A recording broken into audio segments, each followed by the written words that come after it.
This is the Louie T Network.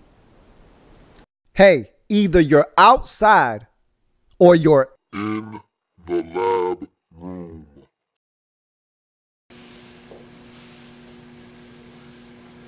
Who else can it be but me, your man, Louie T? Welcome. You are in the lab room, of course. I am your host, Lou. Thank you for joining me. Day number 2 of the 2015 NFL Scouting Combine.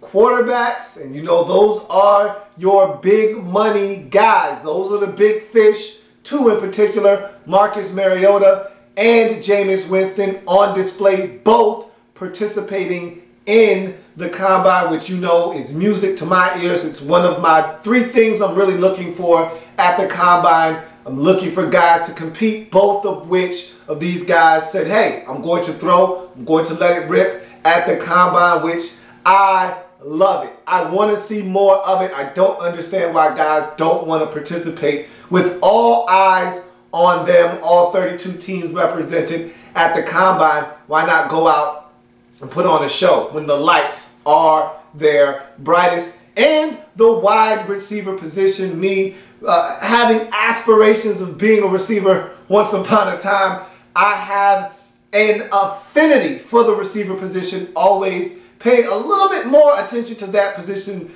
than the others. So you know this was a big day for me. A lot of guys are floating around the top of the draft. That number 4 spot to the Raiders is a hotbed for a receiver, and guys are jockeying for position to be the first off the board. And so that was going to be an interesting kind of dynamic, because we were looking for 2 big 40 times, one from Devontae Parker, the other from Kevin White. We kind of felt like we knew what Amari Cooper was as a football player and what he was going to time out at the Combine to be, but still wanted to see him go out and show and prove. And then, of course, the running back position, which is probably the deepest it's been in a while. Remember, last 2 years, haven't had a first-round running back the first time since the 1960s. So this is a big draft for the running back position, because not only do we have first-round selections this time around, this is actually a really deep class of running backs, which hasn't been the case the last couple of years. So a lot of excitement on day number 2. So much so, had to break it down into 2 parts. This is too much excitement for one episode. So I'm going to cut this one in half, drop just the receivers in this episode, come back, talk running backs and quarterbacks the next episode. So let's jump into this receiver group. And we start with group number 1, which to me was an appetizer. They wet my palate a little bit with this first group, because in the second group I felt like you had all the heavy hitters. And there were some big names in this first group. Don't get me misconstrued here, and don't get me wrong. There were some big names in group 1. Amari Cooper was in group 1. Dorial Green Beckham was in group 1, as well as Devin Funchess. But I was looking forward to that second group, and we'll talk about them when we get there. Let's jump into group 1 though. Started off with Nelson Agholor. Here's an interesting guy, 6 foot, a receiver, 198 pounds, out of USC, punt returner, so he gives you some value there. And I wanted to see him run. I really wanted to know how fast he was, because on tape, and I'm going to watch more tape of Nelson Agholor, and just off of what I know of seeing him, he didn't seem as fast to me. I know the guy's a technician. I've watched him run routes. I've seen the guy work at USC and get open, and at times seemed like the only guy on the field for that USC ball club. So I know he can get the job done running routes, getting open, catching the football. I wanted to know how fast he was. He answered that loud and clear with a Moses Malone faux in the 40s. So he got it done. I was impressed with his agility. I knew what he was bringing to the table in that department anyhow, but he kind of confirmed it. And again, he checked the boxes. Did sustain an injury, hurt his finger, but before that occurred, he was able to check off a few boxes and solidify himself as one of the better receivers in this draft. And you also will get extra value with him because he is a punt returner as well. Sammy Coates, here's an interesting dynamic player out of Auburn. Here's a guy, 6'1", 212 pounds, The longest 6'1" receiver I've ever seen. I look at this guy and I'm like, he's got to be every bit of 6'3". And he's 6'1" and some change. Probably a little bit closer to 6'1" than he is 6'2", so I just rounded it down. But man, does this guy look extremely long, and he's fast. He takes big strides. 4'4", 340, which I think we all expected him to run fast. And the thing everybody wanted to see, how was he going to catch the football? Because that was the one thing that I knew going into the combine wasn't his strong suit. I knew he was going to run. I knew he was going to look like a smooth criminal out there running around, getting in and out of his breaks. And for a longer guy, you expect him to be a little choppy. I thought he was smooth getting in and out of breaks. He ran the dig route. He looked good doing it. But he didn't catch the football well enough for me. And that was something that I was a little worried about. Mike Mayock made mention of it, that he wanted to see him catch the football, that he was a double catcher in college, that he was a guy that would have drops. He had drops at the combine, dropped a slant, dropped an over-the-shoulder catch. Wasn't the best in the gauntlet drill. So Sammy Coates did have some issues catching the football. That's something he's going to have to answer, continuing to go through the process. But other than that, it was a solid day for him. He came out, he competed, which is what I like to see. But he did have some struggles catching the football. He's got some questions to answer moving forward throughout the process. You go to Amari Cooper. He was one of those guys jockeying for positioning as the top receiver in this draft class. Again, you talk about Cooper, you talk about Kevin White, you talk about Devontae Parker, all looking to solidify themselves as the head of this class at the receiver position. Cooper, to me, and I think a lot of people feel this way too, at Alabama, was the alpha male, was the guy at Alabama. He just doesn't do any one thing. There isn't one trait that you see with Amari Cooper that makes him the guy that you feel like you gotta necessarily stop. And I know when you played Alabama, you had to stop Amari Cooper, but when you look at him, he's not a guy that you look at and you say, man, I gotta have that guy. He's not overly big at 6'1" and 211 pounds. That's a nice solid size, don't get me wrong. But in this day and age in the National Football League, where the receivers seem to be getting bigger and bigger every year, I remember when 6'1" was great size. I mean, you would salivate over a guy 6'1". We're now in a day and age where 6'1" guys grow on trees. I mean, 6'3", 6'4", 6'5", that's the norm now in the National Football League. I mean, guys are getting bigger, stronger, faster. So he doesn't knock your socks off with his speed, and that was something I wanted to see. I thought he was closer to a 4'8", 4', 5'1" type of guy. I thought he was going to run somewhere in there. So I had preconceived notions of what I thought he was going to be. And he shattered that. 4'4", 2". He showed me that not only can I catch, not only can I get in and out of breaks, not only am I a smooth guy, and I think he's one of the most smooth, fluid, natural pass catchers in this entire draft. I mean, I looked at this guy, he said, I'm smooth. And that's what he looked like running those routes. I mean, everything was sharp. If it was 12 back to 10, it was 12 back to 10. If it was a dig route that stopped at the 45-yard line, it stopped at the 45 and he came straight in. I mean, it was all sharp, no wasted movement. He just looked the part of a #1 receiver. And the beauty of Amari Cooper is the versatility. He can play out wide, he can play in the slot. He's got that kind of movement skills. He showed everything that you're looking for. Again, you just feel like there's other guys where their ceilings are a little bit higher, and that's why Amari Cooper, for me, maybe isn't the best of this group. But I tell you one thing, he didn't do anything at the combine to hurt himself. All he did was go out, check off all the boxes, ran a lot faster than I thought he was going to run. That 4'4", 240 is excellent for him. I think he's definitely going to go very quickly in the first round, and he helped himself with his performance at the combine. You look at Chris Conley, the receiver out of Georgia, 6'2", 213 pounds. What a day for Chris Conley. He comes in, and I've watched Chris Conley play at Georgia quite a bit, and never did he jump off the screen at me. Never did I say, oh man, Chris Conley, man, what a player he is. I always thought that he was a nice complimentary piece on that Georgia football team. And if unattended, he could hurt you, but never felt like he was an explosive, dynamic athlete. Until the combine, where this guy put on an absolute clinic. And it started with the 40, where he goes out, and at 6'2", he's a long, lanky individual. So you could see him potentially striding his way to about a 4.5 or something like that. But to come out and drop a 4.35 40 on us, boom, right on our skulls, the way that he did, impressive to say the least for Chris Conley. Now, it did not stop there. He proceeded to build on the momentum of that 40 by going and not only jumping out of his draws with a 45-inch break. Let me say that one more time, because I don't think you heard what I just said. I'm gonna say it one more time. 45-inch vertical leap. That is insane, okay?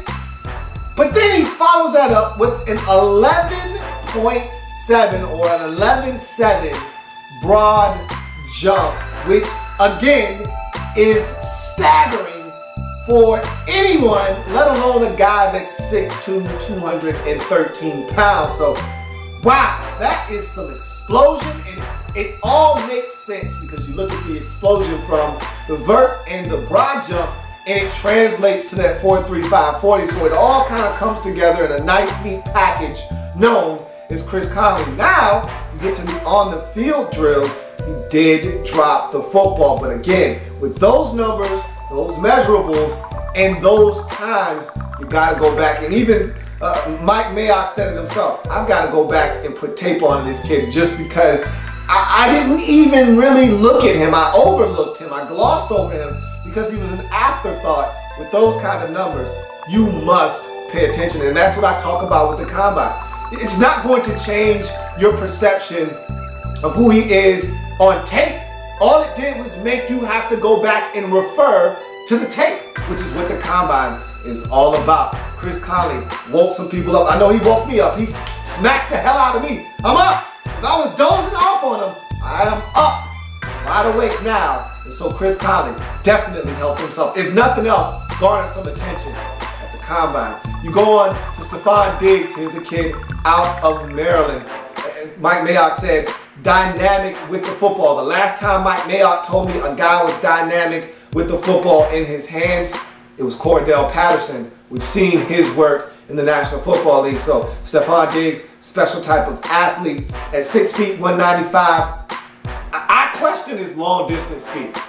I see the quicks. I know he has the potential to be a dominant slot receiver in this league. I want to know, can he go outside? Can he go outside with the big boys and run with those guys, or does he have to be a specialist in the slot? And so he answered that with a resounding 4.46 in the 40. That speaks to me. I can go outside and play if you want me to. I can go inside, whatever you need me to do. And he caught the football, so his long speed was better than I anticipated. I knew he was going to have the agility and the quicks to get in and out of breaks and make things happen. Snatched the football out of the air, which he did. Ran the gauntlet drill, looked good and fluid in doing that. Thought he did a wonderful job of catching the football. His long distance speed sealed it for me. I thought he had an excellent day. Stephon Diggs did himself wonders with his performance at the combine. He checked off all of the boxes. You go to Philip Dorsett. Here's a guy that a lot of people thought could challenge Chris Johnson's time in the 40. That 4.24 40 still stands tall, as Chris Johnson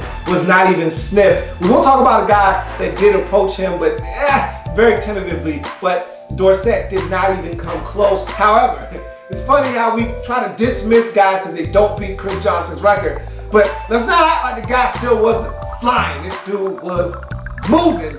And we're talking about 5'9", 185, 4.33, 40-yard dash out of the U for Philip Dorsett. The guy can flat out pick him up and put him down. And that's exactly what he did. And he showed hands in the drill. There were some impressive catches that he made. One over the shoulder, another one in the gauntlet drill where he had to extend away from his body. Also caught a nice slant that was away from his body. So he showed hands and the ability to toe tap at the sidelines while concentrating and catching the football. I thought he did a lot of nice things. And the thing that I wanted to see is show me that you're not just a deep guy. Show me that you can run the route tree, that you can be effective catching the football away from your frame. Show me that you're not just a one-trick pony. Because, look, there's a space in the league for one-trick ponies that can just run and catch the deep ball. But there's something to be said about guys that can be versatile.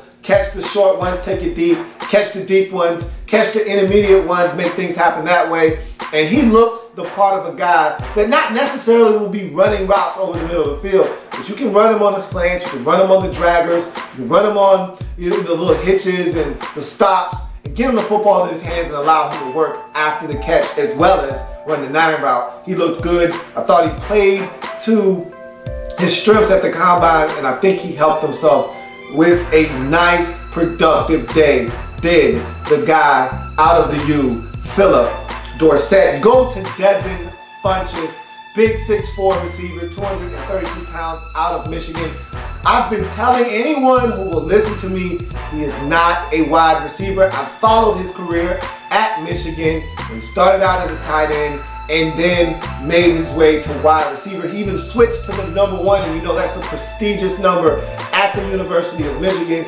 They gave him the #1 jersey, made him a team captain. I thought he was solid. He was not great at Michigan in his senior season, but I think that he's one of these guys, and he's a unique talent that at 6'4", 232 pounds, Mike Mayock said, I want this guy to run a 4.65 or better. And basically what he was saying is, I want you to be Kelvin Benjamin. I want you to be this year's Kelvin Benjamin. Because Kelvin Benjamin a year ago ran like a 4.65, 4.62, something like that, as his 40 last year at the combine. And that was Mike Mayock's comp. I said, Mike, I'm here to tell you the guy is not that fast. And he ran a 4.7 flat twice, which pretty much confirms the fact that he's a 4.7 guy. And to me, that screams, I'm a tight end, which is what I think he is anyway. And this is what I've been telling people. I said, look, this guy can either be a dynamic, mismatched nightmare tight end, or he could be an average receiver. It's your pick. Now, he's going to be bigger than just about every cornerback that he runs up against if he's a receiver, but there will be limited to no separation. And guys will grab, they will climb the ladder, they will get up and contest passes, and he will drop the occasional pass. And at this combine, he had the occasional concentration drop, which is a knock on him. And he had a couple of drops where I'm like, that's an easy ball. There's, you know, the one ball that you might say, that's a tough catch, but he needs to catch the football. And then there's the, you just got to catch the football. That was an easy one. What are you doing? He had a couple of those. So I still see the concentration drops.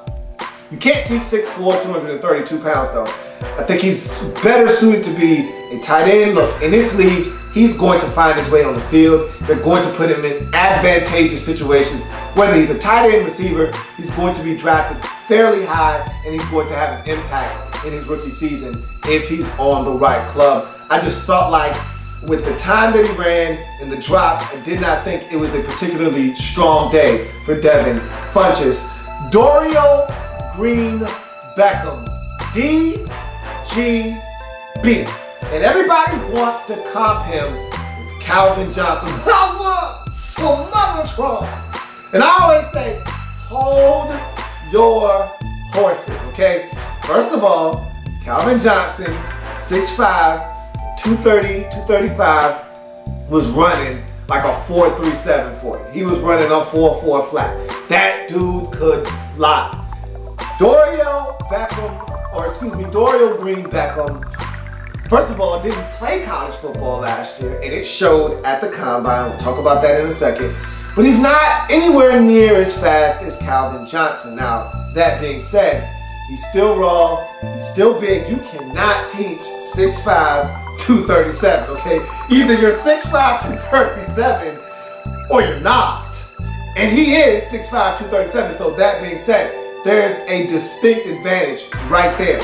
Now, being that he was dismissed off the Missouri football team and wasn't able to play college football last year, still had a year of eligibility left in college football, decided to forego that, go to the NFL. he's not polished, and you saw that at the combine. There were some situations where he didn't catch the football. There were some situations where he didn't look as fluid. But I think that all comes with not playing football for an entire year competitively. So yeah, he's been working out, yeah, he's been training, but it's not the same thing. So little disappointed in some of the things he did in the positional drills, but as far as his athleticism is concerned, I was actually wowed by how fast he ran. He runs a lot faster than he looks, because I thought he was going to run like a 4.54, 4.57. I thought he was really going to show me that he wasn't as athletic as I thought, once thought.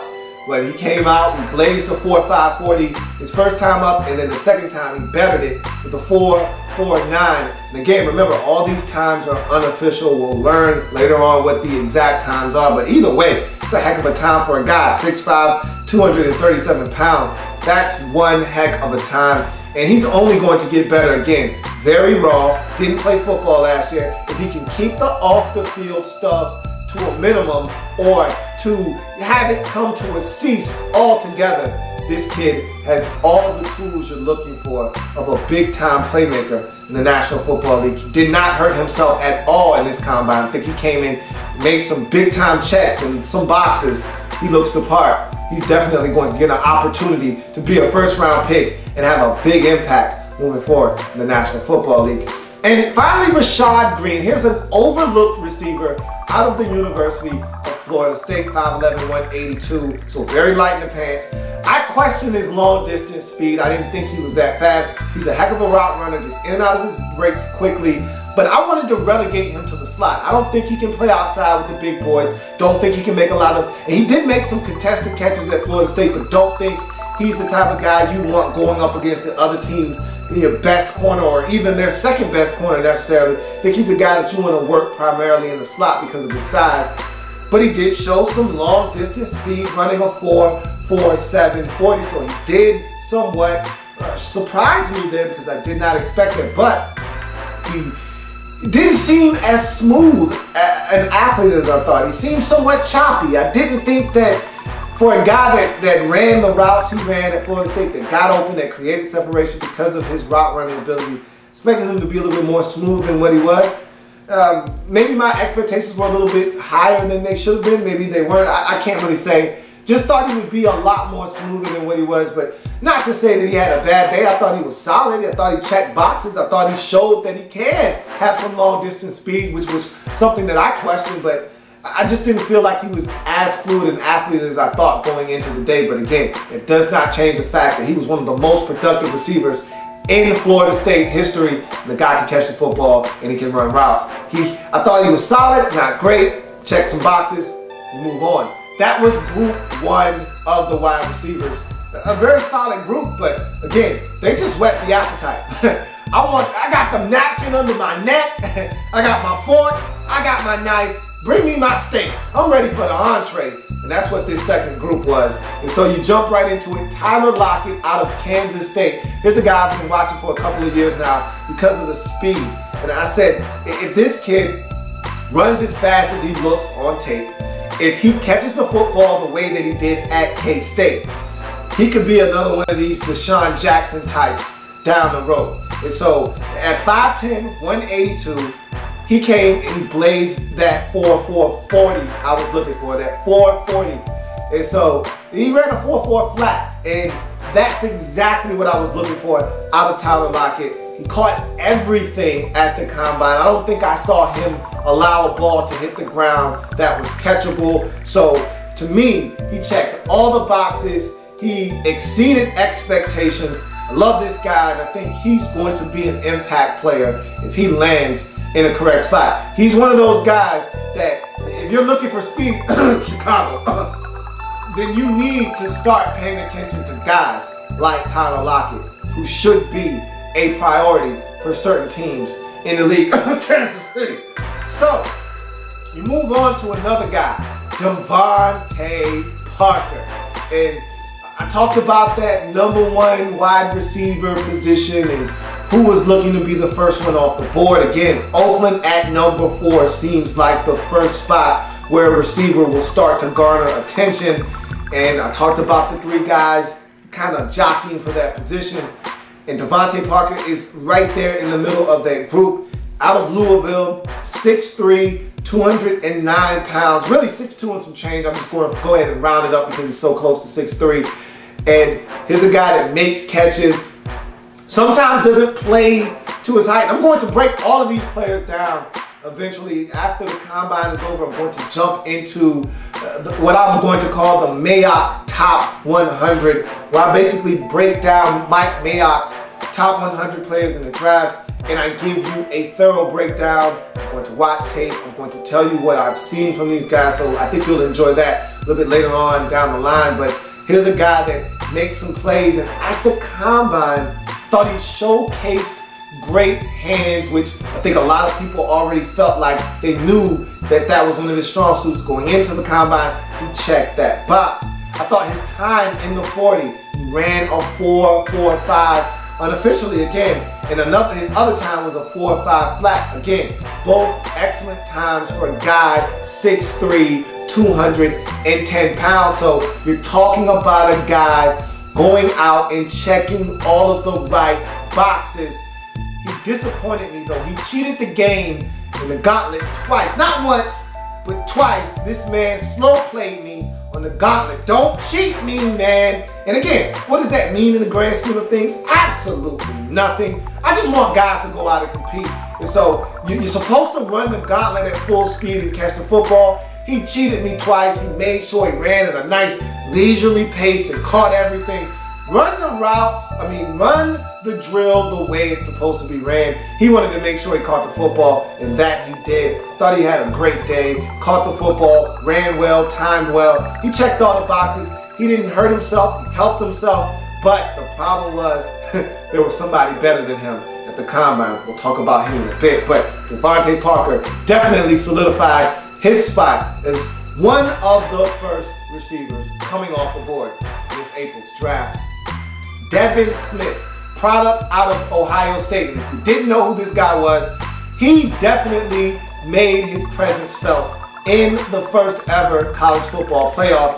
He started catching deep ball after deep ball after deep ball. Caught a couple in the national championship game versus Oregon. This guy is a big play waiting to happen. I heard a ridiculous stat that of his 30 touchdowns at Ohio State, he averaged over 30 yards a touchdown.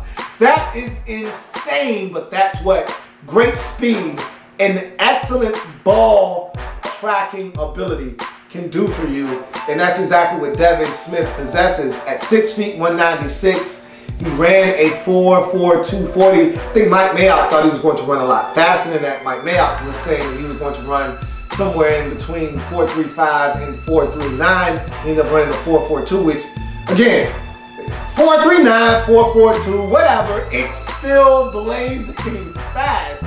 And so, with his size, his ability to track the deep ball, the thing that I was impressed with was the fact that he caught the ball. He caught just about everything that was thrown his way. He looked really comfortable doing so as well. So, what he did to me was dispel the notion, look, I know I catch the deep ball. I know I can go over his shoulder, track it anywhere you throw it. But I can also catch the slant. I can also catch the speed out. I can catch the dig route. I can catch whatever you throw me. Don't be afraid to work me anywhere on the field. I don't just have to run 45 yards down the field to catch the football. I can catch it 5 yards away from the line of scrimmage. So he showed me that, hey, I can catch the football. Don't dispel me as a guy that can catch it anywhere on the field. I'm not just a deep threat. So he said, hey, not a one-trick pony. Don't put me in a box. Message heard, point taken. And so you move on to another guy that I absolutely fell in love with last year, and that was Jalen Strong, wide receiver out of Arizona State. At 6'2", 217, he fooled me. First of all, his measurables doesn't match up to the way he looks. This kid looks every bit of 6'4", 6'5". I thought for sure he was 6'4", no less than 6'4". I said, if you tell me he's 6'3" and 5'8", I might believe you, but he's definitely 6'3", close to 6'4", if not 6'5". And then you tell me he's 6'2" and some change, I'm like, what? Huh? But yeah, he's 6'2", but he's the longest 6'2" I've ever seen in my life. Much like I said with Sammy Coates and his 6'1", looking like it's 6'3", the same thing with Jalen Strong. His 6'2" looks more like 6'4", and that wingspan and that length. He's a long, lanky guy, and he makes plays, and his hands are his strong suit. You saw that at the combine. I don't think he dropped many passes.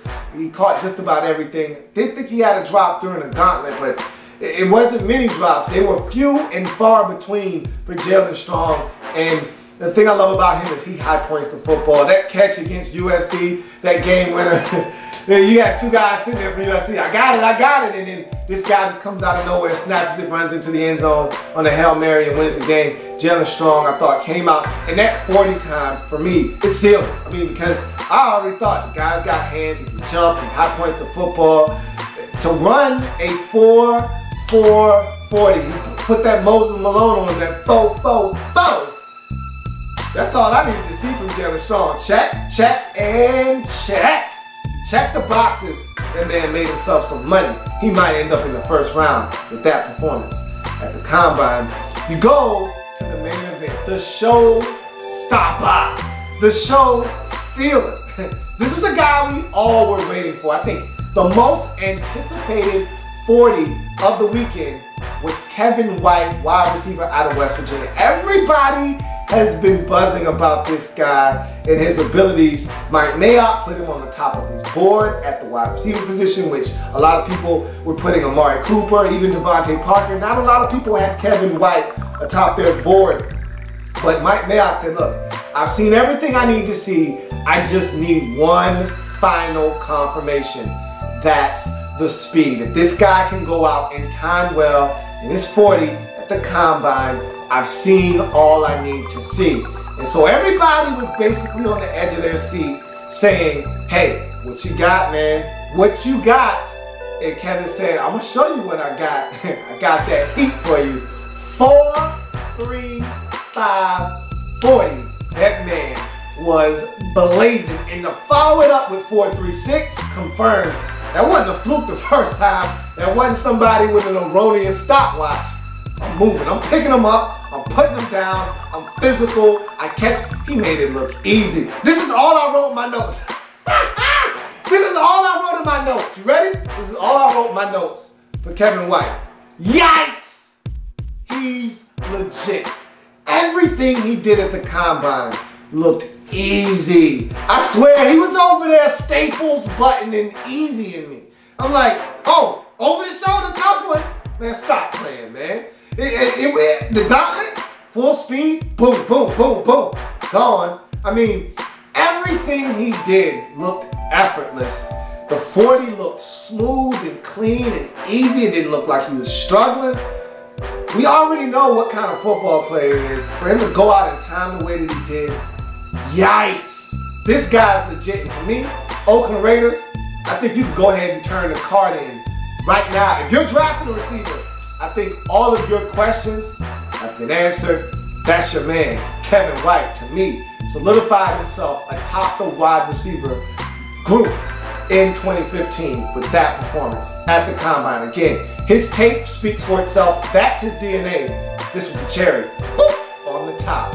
And then you go to Darren Walker, and look, Georgia Tech has a penchant for big, huge, athletic receivers. It goes all the way back to Calvin Johnson. He was the first big, ginormous receiver to come out of Georgia Tech. And remember, Georgia Tech has had that option offense for quite a while. I think even Calvin Johnson may have gotten a piece of that when he was there. But nobody really knew that. We saw what he could do, that being Calvin Johnson. But he didn't morph into Megatron until he got to the league. But we knew that the potential was there. Then Demarius Thomas came along, 6'3", big guy out of Georgia Tech. Again, option offense. Wasn't really sure if he was going to be as dynamic as Calvin Johnson was, but he showed us that, hey, I can even get it done with Tim Tebow. That's when we knew he was legit. Then the Jets drafted the only dud of that Georgia Tech trio and group that was big. His name escapes me, but he turned out to be a bust. for the Jets. But he was another big kid, 6'3", timed out well. I think he ran a 4, Stephen Hill is his name, ran a 4.35 40 at the combine, did everything, checked all the boxes, just never panned out in the league. Here comes another one of these guys, this time Darren Walker, 6'6", and I had no clue who this guy was. I wasn't even going to keep tabs on him until they told me how tall he was. Then I saw the 40 he ran. I said, I gotta start watching this guy. And watching him closely, I did. I put the magnifying glass on him, and I guess that heat was too hot for him. It's too hot, too hot, too hot, lady. It got hot on Darren Walker. I started watching him. I put that magnifying glass on him, and boy, did I start finding holes in his game. Look, again, you can't coach 6'6", 238. You're either 6'6", 238, or you're not, and he is. So from that point, you can say that, hey, look, man, he's got something that 85% of the league doesn't have, and that's just sheer height and girth at 238. Now, that being said, the guy ran a 4.46 40, so the dude is fast and big. So that's a great combination. But you knew there was a butt coming. Don't act like you didn't know. You knew a butt was coming. But this guy's got a long way to go. And again, coming from an option offense, there's not a lot of route running going on in an option offense. He probably knows how to block because they do a hell of a lot of blocking as receivers in the option offense. But again, he's not a natural hands catcher. Man, the ball beat him up. I mean, I was ducking for him during the gauntlet, like, hey, come on, ball, don't hit me no more. I was like, hey, look, man, protect yourself. Ball was beating him up. Boom, boom, boom. I mean, he called a two-piece during the gauntlet drill. He can't really catch all that well, so he was exposed. I saw him drop a couple of passes, dropped an over-the-shoulder catch, so he struggled catching the football. But again, somebody's going to say, hey, 6'6", 238, 4.46 40, and we got to take a fly on this dude for no other reason than the height. And Mike Mayock made mention of, you know, he was at one of those games, whether it was East-West or Senior Bowl. He allowed some corners to climb the ladder on him and knock the ball out of his hands. And again, when you're in the red zone and they throw the football up to you and you're 6'6", 238, we're expecting you to go up, climb the ladder, and make sure that no one even comes close to sniffing the football. And he allowed guys to wrestle it away from him that were much smaller. So that's definitely an issue. But again, these are all things that guys will try to get their hands on him in the league. Coaches, staffs will try to get their hands on him and have him develop those traits and use his height and his God-given attributes to his strength. But right now, that's not who he is. Thought he was somewhat disappointing, being that I saw the height, I saw the speed, but hey, look, he went out, tested well. I think someone's going to take a flyer on him just because of that. And finally, this is your steal of the combine right here, J.J. Nelson. I think he's shooting up draft boards as we speak. You know, in every group, there's one guy that stands out that you say, oh, didn't know who he was. J.J. Nelson is that guy, 5'10", 165. Yeah, he's lighting the pants. But there's a reason he's lighting the pants. The guy can flat out go much faster than slow. 4.29 40. Remember earlier I referenced that someone was knocking on the door of Chris Johnson? Well, this was the guy at 4.29. No one else cracked that 4.3 threshold other than J.J. Nelson. Now, his second go around was a 4.36, so there is a discrepancy there. But look, again, I said it earlier, I say it again. 4.36, 4.29, it's all blazing fast, okay? That's a blur. 4.29 is a blur. So the fact that he's running that fast, and again at 165, there's not a lot of things you expect him to do but run deep. But I was very impressed with his hands. And this wasn't, you know, they threw him the football. He was snatching the ball out of the air aggressively. You know what he reminded me of? A guy named Sheriff John Brown that came out of the draft last year out of Pitt State that was catching every and anything at the combine. Ran a 4.33 40, something like that, 4.37. Blew us away, and the Cardinals were so impressed that they drafted him in the 3rd round last year. I could see this guy, J.J. Nelson, having a similar type of ascension in the draft because he did himself a huge solid by going out and performing the way that he did, catching everything, running as fast as he did. I think he impressed a lot of people. He damn sure impressed me. I'm thinking he walked away from the combine feeling really good about what he was able to put forth in front of all 32 teams. And that's going to do it for part 1 of day 2 of the combine. I just focused in on the receivers. We'll come back with part 2, running backs and quarterbacks a little bit later on. But enjoy the rest of the festivities. We'll come back, break part 2 down, and we'll come back and also take a look at day 3, which will feature the defensive side of football for the first time in the combine as we start looking at defensive linemen and linebackers. So that should be intriguing in day 3 as a lot of linebackers are being mentioned in the top of the draft as well as a defensive line. So looking forward to day 3 of the combine. We'll wrap up day 2 a little bit later on and come back and jump into day 3 tomorrow. So if it happens in the National Football League, whether it's big or small, we cover it all here in the lab room. Come back and join me as I continue to break down everything and anything in the National Football League. See you. Big. There's plenty more where that came from. While you're here, subscribe to the channel.